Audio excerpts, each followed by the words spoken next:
Salut tout le monde, bienvenue sur ma chaîne YouTube. Je suis le professeur LJ. Sur cette chaîne, je vais parler de l'Afrique et également de son glorieux passé à travers plusieurs livres et thèmes intéressants. Le thème du jour sera le suivant, ces empires historiques et glorieux. Et le deuxième épisode sera un épisode exclusivement consacré à la suite de l'histoire sur l'Empire du Mali. Tout comme l'Empire du Ghana, l'Empire du Mali était aussi désigné sous le terme de pays de l'or. L'Empire du Mali était considéré comme étant le premier producteur mondial d'or avant la découverte de ce métal en Amérique latine par les conquistadors espagnols. Dans les mines du Bouré, province limitrophe du Mandène, les populations s'adonnaient énormément à l'extraction du métal jaune. Le Bambouk, Niani, ville natale de Soundiata Keïta et capitale de l'Empire du Mali, produisait de l'or en grande quantité. Comme au temps des Kayamagan, le Mansa avait un droit exclusif sur les pépites d'or. Bégo, en pays Abron, correspond à l'actuelle République du Ghana. C'était un grand centre du commerce, du cola, de l'or et du cuivre. Détenteur d'énormes richesses agricoles et minières, l'Empire du Mali avait donc un rôle clé à jouer dans les circuits commerciaux de l'époque médiévale. L'abondance de l'or dans l'Empire du Mali avait attiré des négociants maghrébins qui, par le biais du transport caravanier, y diffusaient des marchandises issues d'un commerce de longue distance reliant l'Afrique à un vaste réseau comprenant le Proche-Orient musulman, l'Espagne, les pays méditerranéens et l'Asie.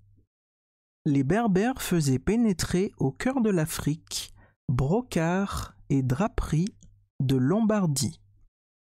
Ils faisaient également pénétrer au cœur de l'Afrique livres, papier et soieries de Venise.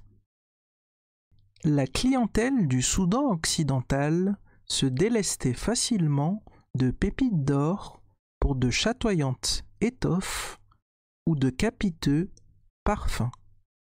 Le négoce avec l'Égypte passait par les foisonnantes cités de Gao et de Tombouctou.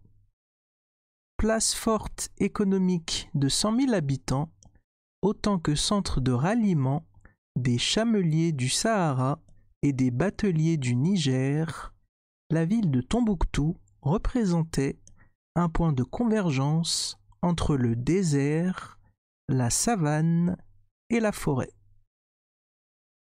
Du nord affluaient les chargements de sel, d'épices, de soie et de cuivre.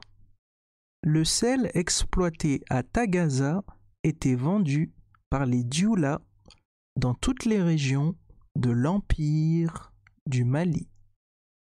Les régions côtières de Sénégambie produisaient du sel marin. Du sud arrivaient des pirogues de noix de cola, mais aussi d'or, d'ivoire, de plumes d'autruche et d'esclaves.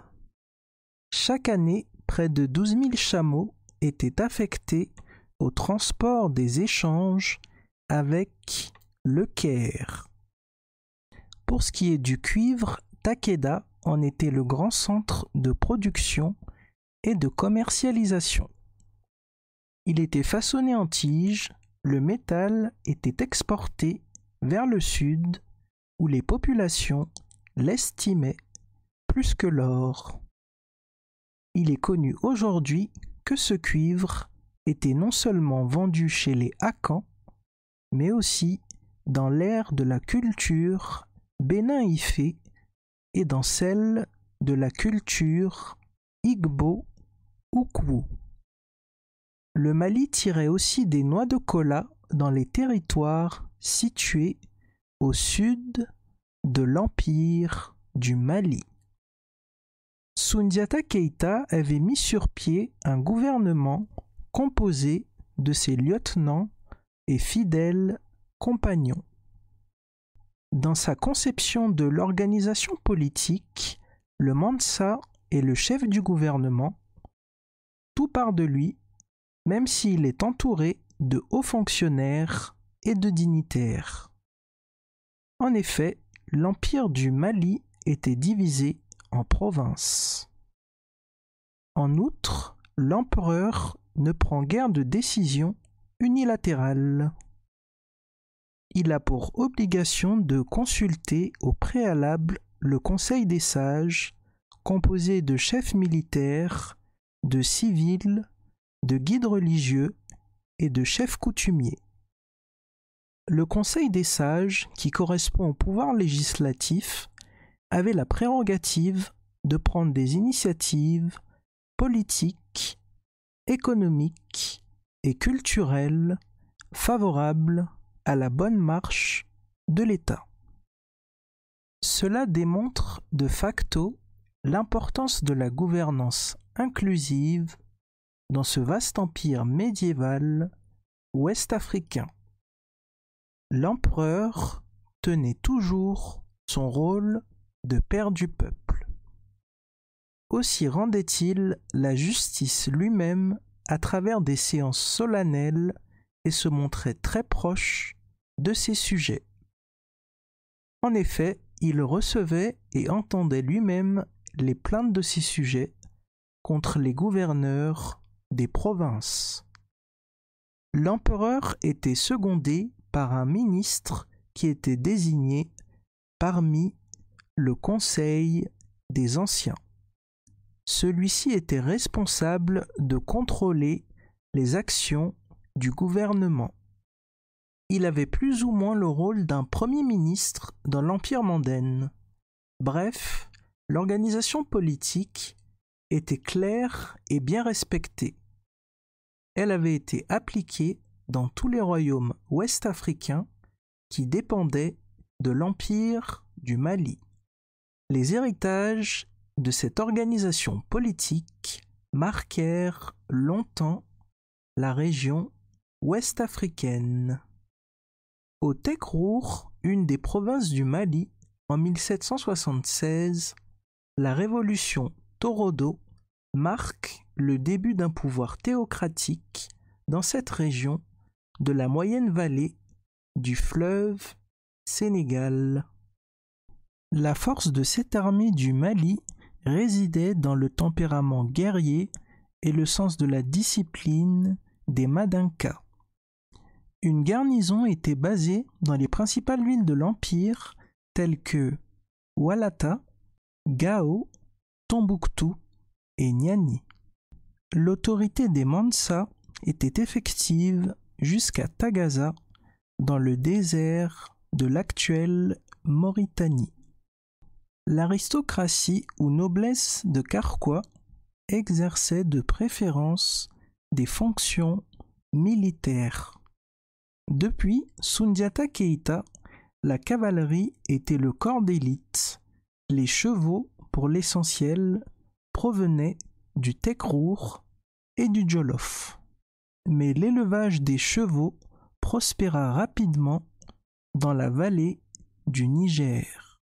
Le cavalier Mandinka, outre le carquois et l'arc, était armé de longues lances et de sabres. Corps d'élite, la cavalerie était directement placée sous les ordres du Mansa. Les fantassins étaient sous les ordres de la petite noblesse. Ils étaient armés de lances ou de carquois, selon la provenance régionale des soldats. Chaque province fournissait un contingent d'hommes libres. L'existence de garnisons dans les villes et de forces nombreuses aux frontières de la zone sahélo-saharienne protégea longtemps l'Empire contre les soulèvements et les incursions de ses voisins. Sur le plan académique et scientifique, l'Empire du Mali s'impose comme le grand temple du savoir du Moyen Âge africain, notamment à travers ces fameuses villes que sont Djenné, Gao et surtout Tombouctou. National Geographic décrit d'ailleurs cette ville de Tombouctou comme le Paris du monde médiéval en raison de sa culture intellectuelle. Selon le professeur et critique littéraire américain Henry Louis Gates, 25 000 universitaires auraient étudié à l'université de Tombouctou. Beaucoup de familles d'Afrique de l'Ouest ont des collections de bibliothèques privées qui remontent à des centaines d'années. La société lettrée de l'Empire du Mali, où le goût du savoir était cultivé, jouissait aussi d'une grande renommée intellectuelle grâce à l'université de Tombouctou.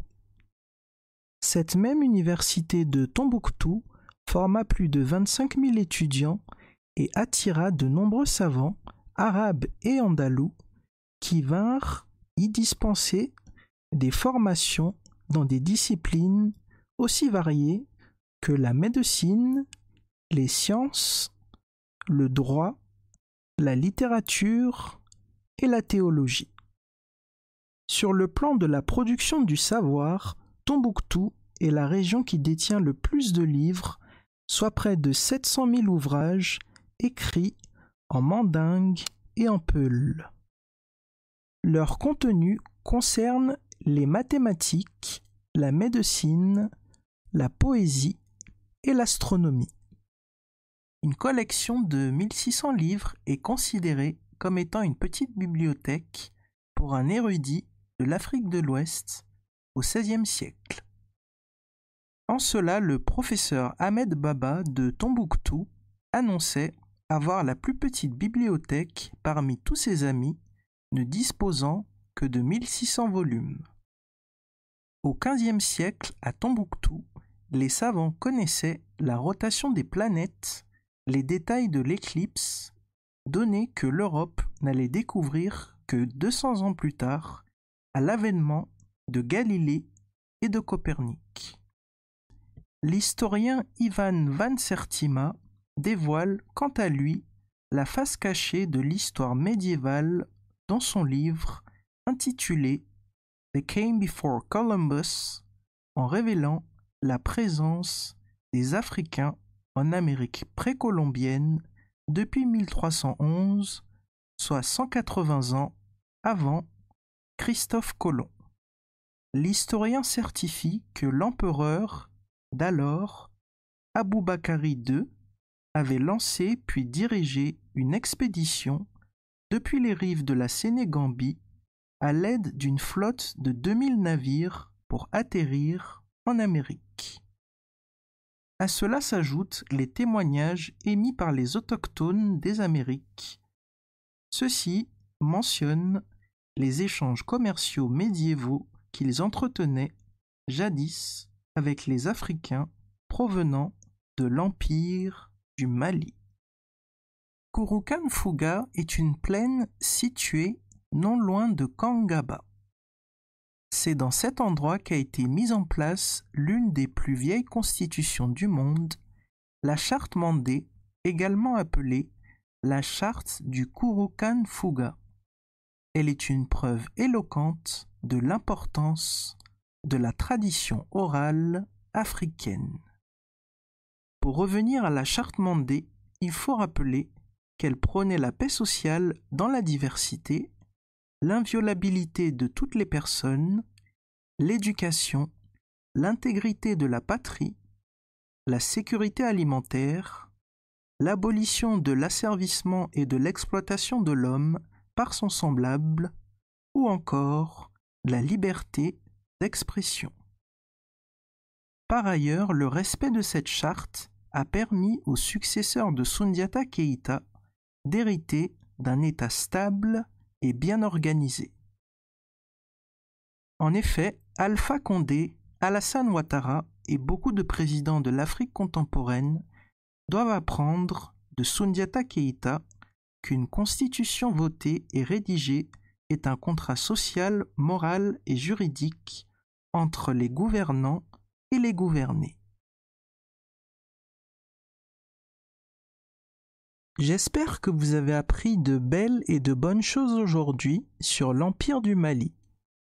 Si vous souhaitez en savoir davantage sur ce sujet et obtenir des informations intéressantes et croustillantes, je vous encourage à consulter les liens que j'ai mis sous la vidéo et surtout, n'oubliez pas de vous procurer le livre suivant, L'Afrique des grands empires du 7e au XVIIe siècle de Amadou Ba. Nous arrivons à la fin de la vidéo. N'oubliez pas de liker, de commenter, de vous abonner et d'activer la cloche de notification pour être au courant dès que je poste une nouvelle vidéo et bien sûr de partager la vidéo. Retrouvons-nous très bientôt pour la 3e et dernière partie de l'histoire sur l'Empire du Mali. C'était le professeur LJ. Bye bye.